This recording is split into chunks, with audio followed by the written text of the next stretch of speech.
মায়াকে পুলিশে দিতে চাইলে জিল্লি এসে বাঁচায়। হ্যাঁ বন্ধুরা, তেঁতুল পাতা ধারাবাহিকের আজকের পর্বে ধারাবাহিকের শুরুতে দেখা যায় তেঁতুল পাতার উঠানে মায়া পালানোর চেষ্টা করছিল। ঠিক সেই সময় জিল্লি তাকে আটকে দেয় এবং জিজ্ঞেস করে সে কোথায় পালাতে যাচ্ছিল।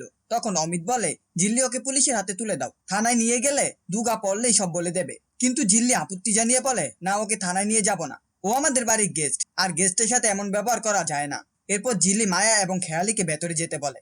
অমিত এবং রিস্কি জানতে চায় কেন সে মায়াকে পুলিশের হাতে দিল না। জিল্লি বুঝায়, আমাদের অন্যভাবে সব ভাবতে হবে, যদি এখনই মায়াকে পুলিশের হাতে তুলে দিতাম তাহলে ওরা মিস্টার সিংহ রায় ক্ষতি করতে পারতো।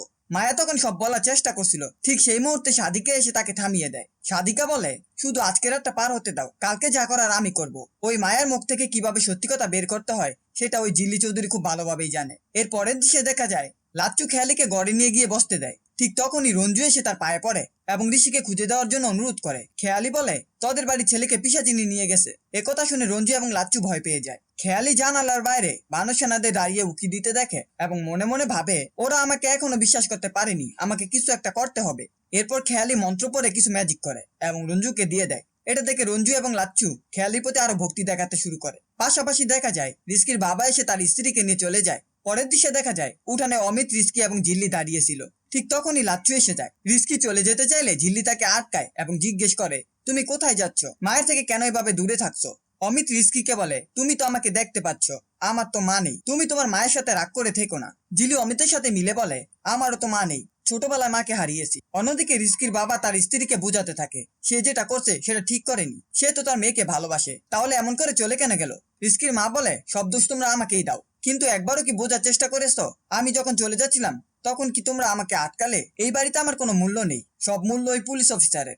অমিত তখন রিস্কির মাকে বলে, আমার কারণে যদি আপনাদের অসুবিধা হয় তাহলে আর আমি এখানে আসবো না, তবে প্লিজ রাগ করে থাকবেন না। রিস্কি তখন বলে, মায়ের কাছে তার কথাই সব, মা যা সিদ্ধান্ত নেবে তাই হবে, আপনি যদি এ বাড়িতে না আসেন তবে আমিও আর এই বাড়িতে আসবো না।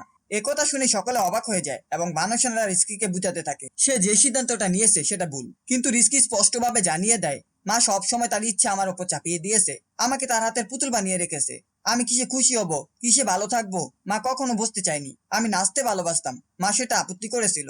আমি প্রাণ খুলে হাসতে পারতাম না, কিন্তু জিল্লে আসার পর কিছুটা পরিবর্তন হয়েছি। মা শুধু শাসন দিয়ে আমাকে আটকে রাখার চেষ্টা করেছে। রিস্কির মুখে এইসব কথা শুনে তার মা এবং বাবা অবাক হয়ে যায়। শেষ দিনে দেখা যায় রিস্কির বাবা তার স্ত্রীকে বলে, দেখেছো তোমার ওপর রিস্কির কত অভিযোগ? রিস্কির মা উত্তর দেয়, হ্যাঁ দেখছি, ওরা শুধু আমার শাসনই দেখলো কিন্তু আমার ভালোবাসা বুঝলো না। এরপর রিস্কির মা রিস্কির কান টেনে ধরে এবং বলে, তুই অনেক বড় হয়ে গেছিস তাই না, যা ইচ্ছে তাই বলছিস, আমি তোকে পুতুল বানিয়ে রেখেছি তাই তো? আমি জানি এই তেঁতুল পাতায় মেয়েদের ভাগ্য ভালো নয়, তাই তোকে আগলে রেখেছি, তোকে শাসনে রেখেছি, কোথাও যেতে দেইনি। যদি তোর ভাগ্য রঞ্জা দিদির মতো হয় তখন আমরা কি করতাম?